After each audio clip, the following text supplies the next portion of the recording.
এই জায়গা যে এমপি সাহেব আছে ইনি এই জায়গা ফার্মে দিছে, ফার্মে দিয়ে আমাদের যে এই জলাবদ্ধতে যে পানিগুলি বাড়াইতো সেইগুলি এই ফার্ম দিয়ে সব আটকা ফেলাইছে, সেই কারণে আমাদের এই জায়গা পানি বাড়ায় না। আমাদের এইখানে জলবদ্ধতা এই দুই সাইডে দুইটা কালভোট হলে পরে পানিটা বাড়ায়, আর ওইখানে মানে পানিতে খুব একটা সমস্যা না, কিন্তু ড্রেন দিছে কিন্তু পাস হয় না পানি। এই হচ্ছে এই যে সবজি, এই যে লাউ দেখতেছেন, এই যে আগ পরিয়ে বেঁকা হয়ে গেছে, পানি ছিল এই জায়গায় লাউ লাগাইছিল, এগুলো সব হয়েছে, ক্ষতিগ্রস্ত হয়েছে। আমরা এই কৃষক নিয়েই আমরা এই যে চাষবাস করি, এই নিয়েই আমরা বেঁচে থাকি। এই বন্যা দুর্যোগে বৃষ্টি অনাখরায় আমাদের এই যে ক্ষয়ক্ষতি, এই যে হালে যে একটা বৃষ্টির দুর্যোগ হয়েছে, এই দুর্যোগে আমরা একেবারে মরে গেছি। আমরা সাধারণ কৃষক যারা 2-4 পাই 5 পাই বর্গা বাগি যা চাষবাস করি, এই জলবদ্ধতার কারণে আমাদের মাঠের ধান পান তলায় গেছে। আর কিছু কিছু প্রভাবশালীরা আমাকে যে পানি জল বেরোনোর জন্য যে সমস্ত রাস্তাঘাট ক্যানাল মেলাল এগুলো আটকায় রাখছে, এগুলার কারণে আমরা কৃষকরা একেবারে মানে মরার হাল। এর চেয়ে আর এই যে সামনে যে আমরা কি খায়া বাঁচবো বাচ্চা কাচ্চা নিয়ে, এই নিয়ে আমাকে আর চলার মতো আর রাস্তা নাই। আমরা এই যে কৃষক, এই যে দায়িত্ব দেনা করি, এই যে এলজিতে লোন উঠাই, ব্যারাক, গ্রামীণ ব্যাংক, এই সমস্ত যে আমাকে এই ফসলের উপরেই নির্ভর সব।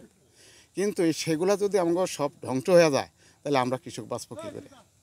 তবে আমার একটাই অনুরোধ, আমাদের এই বারোবাপুরের জোলাটা আর এই যে প্রভাবশালীরা যে এই জোলাটার যে মুখ আটকে যে একটা ফার্ম করছে, এই ফার্মের রাস্তাটা আমাকে ক্লিয়ার আর এই জোলাটা আমাকে ক্লিয়ার করলে আল্লাহ আপনাদের উছিলায় যদি আল্লাহ আমাকে বাঁচায় রাখে, জলটা পানিটা বের হয়ে যাবে।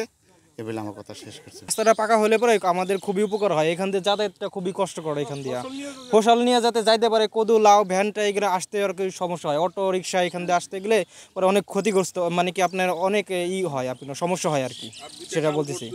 আর দুইটা কালভার্ট দুই সাইডে হলে পরে অনেক ভালো হয়, আমাদের অনেক উপকৃত হতাম আমরা আর কি। বুঝছেন, প্রচুর পরিমাণ বৃষ্টি হইলে ধান তলে যায়, সব তলে যায়, ক্ষয়ক্ষতি হইতেছে। যা দেখেন গিয়ে ধানের মাঠ এবারে ধোয়া, ডেঙ্গা ডুঙ্গা দিয়ে কিছু আছে, দোপ দিয়ে এবারে পানি সমান লেভেল,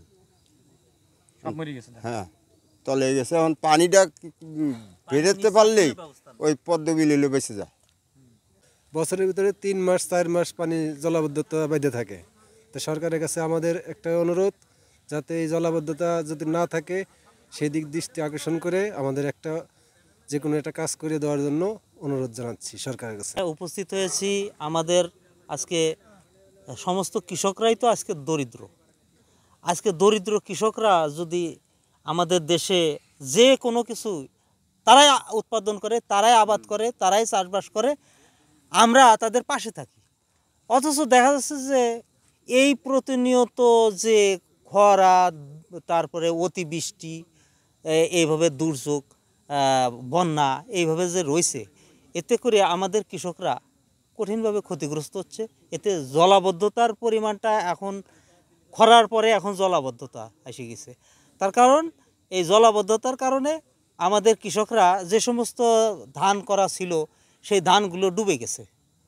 তারা আজকে যে ধানটা আমাদের এই সামনের অগ্রহায়ণ মাসে যে ধানটা উৎপাদিত হতো, সেই ধানটা থেকে এই কৃষকরা বঞ্চিত। অতএব এইভাবে যদি চলতে থাকে তাহলে আমাদের এই কৃষক সমাজ আর তারা এমন প্রান্তিক কৃষক, তাতে তাদের আর জমি জমা তো কিছু থাকবেই না, হয়তো তারা বাড়িঘর এবং ভিটে মাটি এর থেকেও তারা উচ্ছেদ হয়ে যাবে। তা আমাদের একান্ত দাবি যে আমাদের যে সরকারি আসুক, আজকে যেন 80% কৃষক, তাদের জন্য আজকে এই যে কোনো সরকারি আসুক, এই দাবিটা যেন তারা পূর্ণ করে যে কৃষকরা বাঁচলে দেশ বাঁচবে। এই অবস্থানটার জন্য এই আমাদের এই যে কোনো সরকার আসুক, এই অবস্থানটার জন্য ধরে রাখে যে আমাদের কৃষক বাঁচলে, 80% জন কৃষক বাঁচলে দেশ বাঁচবে। অতএব আমরা চাই যে এই দেশটা খাদ্য স্বয়ংসম্পূর্ণ যত হোক, আমরা আমাদের পায়ে আমরা স্বয়ংসম্পূর্ণতা অর্জন করে এই খাদ্য স্বয়ংসম্পূর্ণতা অর্জন করতে পারি।